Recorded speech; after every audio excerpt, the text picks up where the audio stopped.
Touch mo to.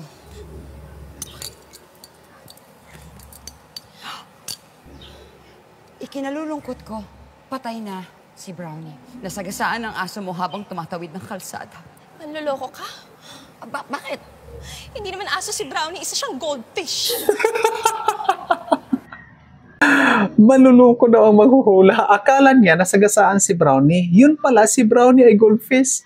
Kaya nga may warning sa Bible na huwag kayong lalapit sa mga manghuhula, diviner, espiritista o medium kasi yan ay kasuklam-suklam sa Diyos. Sa Hebrew word, ito ay tuva. Hindi lang ito basta kasalanan, kundi insulto ito sa Diyos. Isipin mo, ang Diyos ay all-knowing, all-powerful, and all-loving. Ibinigay na nga niya ang buhay niya para sa iyo sa cross. Tapos, ang lapitan mo lang ay manghuhula.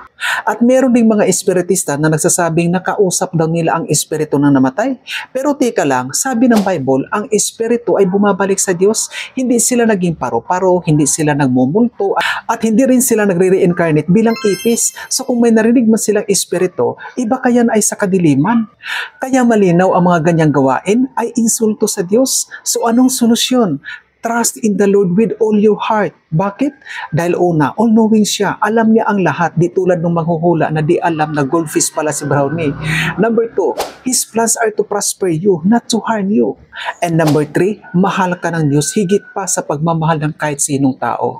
Kaya walang dahilan para magduda ka sa Diyos. At sabi pa ni Jesus, "Come to me all of you who are weary, and I will give you rest." Ang tunay na kapayapaan ay kay Jesus mo lang matatagpuan.